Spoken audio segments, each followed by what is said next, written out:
دو دن سے دنیا جو ہے بالکل اسپیل بونڈ ہے. پریزیڈنٹ ٹرمپ نے جو ایک ٹویٹ کیا جو ہے خاص طور پر یوکرین کے پریزیڈنٹ زیلنسکی کے خلاف, اور وہ ٹویٹ پہلے آپ کو دکھاتے ہیں اور اس کے بعد پھر ڈاکٹر صاحب کا اس کے اوپر تبصرہ تجزیہ جانیں کہ وہ کیا لکھتے ہیں.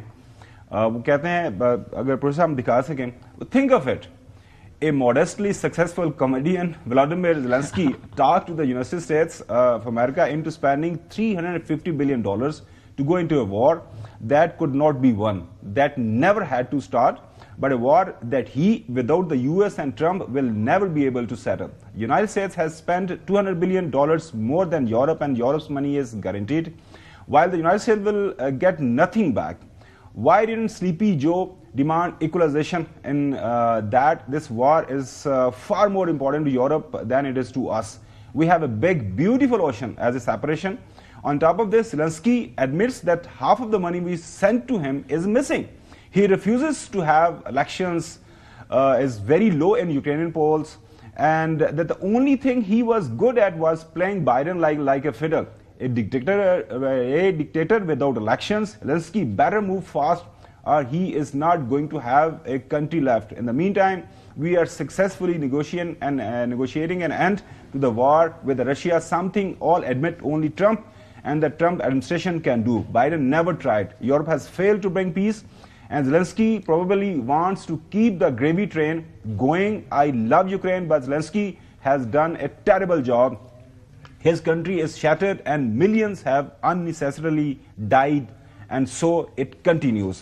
ناظرین, ترجمہ سادہ سا ہے. وہ کہہ رہے ہیں کہ جو زیلنسکی ہے ایک کامیڈین تھا. کامیڈین وہ ایک پروفیشن کے حساب سے پالیٹکس میں تھا, وہ ایک درمیانے درجے کا. انہوں نے کہا جو کامیڈین ہے اس نے امریکہ کو بیوقوف بنا کے 350 بلین ہم سے لیے, اور اب وہ کہہ رہا ہے کہ اس میں سے بھی آدھی جو ہے آدھے ڈالرز ہمارے پاس مسنگ ہے. اس کے علاوہ وہ یہ بھی کہہ رہے ہیں کہ جو زیلنسکی صاحب ہیں اس وقت جو ہے ڈکٹیٹر ہیں, الیکشن نہیں کروا رہے, اور اگر انہوں نے فیصلے نہ کیے, ٹائملی فیصلے نہ کیے, تو یہ ان کا ملک ہے, ان کے پاس نہیں رہے گا. ہم امریکن سے پیسے لگا رہے ہیں, یورپین جو ہیں وہ جو پیسے لگا رہے ہیں ان کو شاید واپس بھی ملے, لیکن ہمارے سے صرف یہ پیسے لیتے جا رہے ہیں, اور بڑا انٹرسٹ ہے یورپ کا وہاں پر. اچھا, ظاہر ہے ڈائریکٹلی ان کا ایسے کیا. جو سب سے انٹرسٹنگ چیز ہے ڈاکٹر صاحب وہ یہ ہے کہ یہی پریزیڈنٹ زیلنسکی جو ہے ان کو ایز اے ہیرو پیش کیا گیا ویسٹرن ورلڈ کے اندر. امریکہ کے اندر میرے خیال میں 2 سے 3 دفعہ اس کو کانگریس میں بلا کے اس کا ایڈریس دلوایا گیا. انہوں نے کہا جی he is a standard bearer of democracy, standard bearer of human rights ہیں, اور یہ جو ہے دنیا کو جو نئے ایرا کے اندر یہ لے کے جا رہے ہیں یوکرینین پریزیڈنٹ. اب یہ آ کے وہ کہتے ہیں کہ اتنی مٹی پلیت کر دیتی ہے ٹرمپ صاحب نے.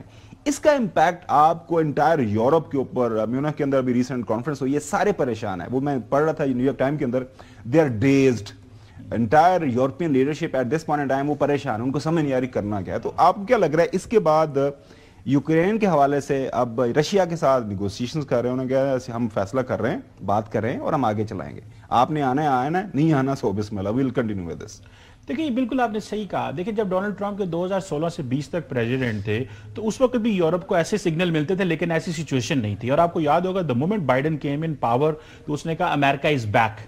اور آج پھر اگر آپ ٹرمپ کو دیکھیں تو دیکھیں یہ بیسیکلی سارے کا سارا جو ٹرانس اٹلانٹک الائنس تھا, جو رولز بیسڈ جسے آپ انٹرنیشنل آرڈر کہتے ہیں, ٹرمپ صاحب نے اس کو شٹر کر دیا, 1 منٹ میں اٹھا کے پیچھے کر دیا. اب جے ڈی وینس کی جو میونخ سیکورٹی کانفرنس کی سپیچ تھی وہ یہی بول رہے تھے کہ بھائی آپ لوگ جو ہے وہ آپ لوگ اپنے گزارا کریں, ہم آپ کو سپورٹ نہیں کریں گے. دیکھیں امریکہ نے اپنے جو میں بات کروں یہ ایک انورڈ اپروچ ہے. اگر تو جو پچھلی بائیڈن ایڈمنسٹریشن نے اربوں ڈالر دیے, کون امریکہ پہ کل ٹرسٹ کرے گا؟ کیا یورپینز ٹرسٹ کریں گے؟ کیا کوئی اور ملک ان پہ ٹرسٹ کرے گا؟ ایک حکومت آتی ہے آپ کو اربوں دیتی ہے, کہتی لڑو, دوسری آتی ہے واپس لے لیتی ہے اور آپ کو برا بلا بھی کہے گی. سو امریکہ کی جو کریڈیبلٹی ہے انٹرنیشنل آرڈر کے اندر وہ کم ہوگی. فار ایگزامپل جسٹ یہ تو ایک چیز ہے, ورلڈ ہیلتھ آرگنائزیشن سے باہر نکل جانا, باقی یورپینز کو کہنا کہ بھائی ہم آپ کو پروٹیکٹ نہیں کریں گے, جسٹس جو ہے وہاں سے وہ آپ پیسے واپس لے لیں. سو کریڈیبلٹی کا فیکٹر بہت بڑا آ گیا ہے. جو ایلون مسک ہیں وہ اے ایف ڈی کو سپورٹ کرنے چل پڑے ہیں, رائٹ ونگ آرگنائزیشن پارٹی ہے جرمنی کے اندر. سو یہ ساری چیزیں جو ہیں یورپینز اب تو رو رہے ہیں. باقاعدہ میونخ سیکورٹی کانفرنس کا جو آرگنائزر تھا وہ اپنی کنکلوڈنگ سپیچ میں رو پڑا.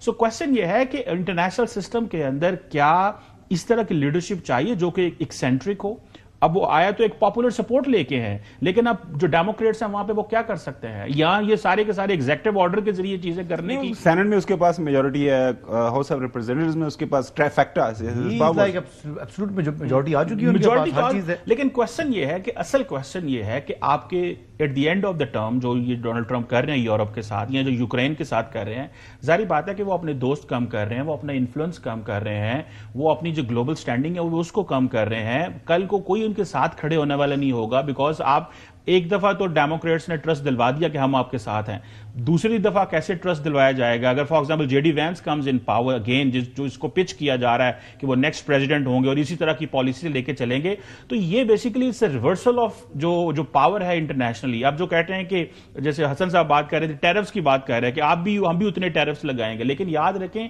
جب امریکہ آپ کو فیور دیتا ہے تو آپ کو ٹیرف اور ایکسپورٹ میں فیور دے رہا ہے تو ریٹرن آپ سے اپنا انفلوئنس انکریز کر رہا ہوتا ہے، آپ سے چیزیں منواتا ہے گلوبل سٹیج میں۔